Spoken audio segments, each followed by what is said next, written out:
I'm Vicky. I'm Rianne, and this is Libra Unwrapped. Libra Unwrapped is keeping it real about periods. Join us for candid conversations, personal stories, and cycle 101s. We'll talk about periods without the hush-hush because knowledge is power and every period deserves to be understood. All right, let's just dive straight into it, shall we? Yeah, let's do it. Perfect. What is the rundown of what happens when you first get your period?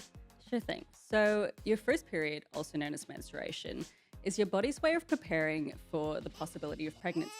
During this time, you'll experience the shedding of your uterine lining, including blood and cervical mucus, through the vagina. It might sound kind of intimidating when you hear it like that, but it's totally normal and nothing to be afraid of. What is the average age that you'll get your first period at?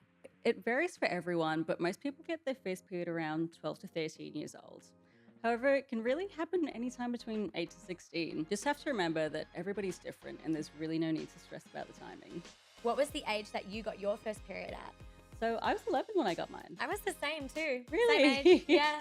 Yeah, crazy. Super scary at the time. It was just, I was not ready for it at all.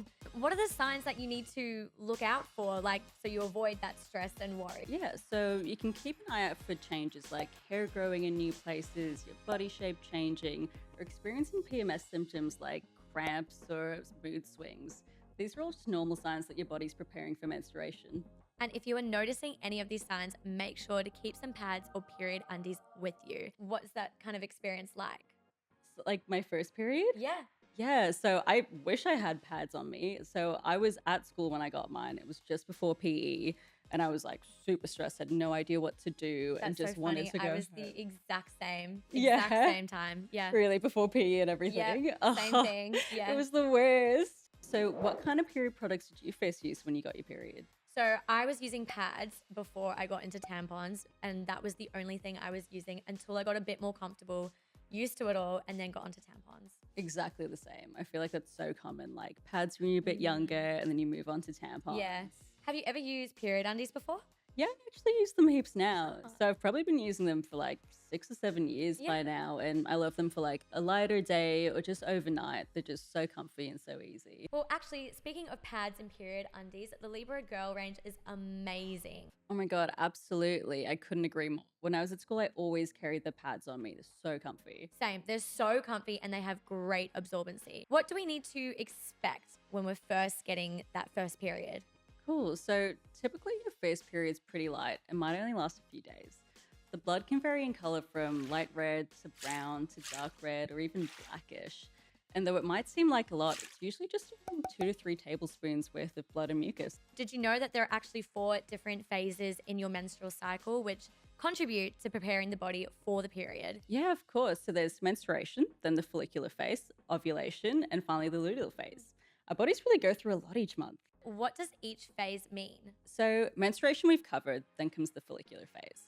So as your period comes to an end, your estrogen levels begin to rise. Meanwhile, an egg is maturing in a follicle on one of your ovaries.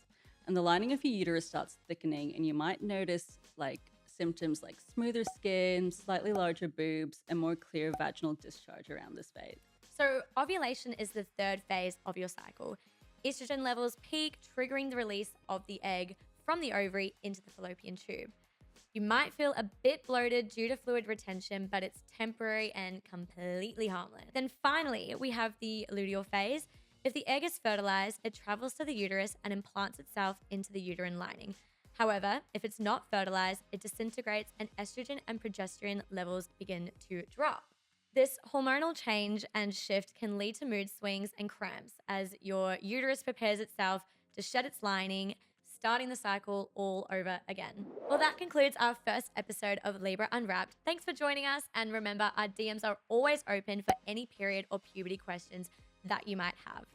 Absolutely. It can feel like there's so much to learn and understand when it comes to our bodies, but just remember it's all normal and you're totally not alone out there. See you soon.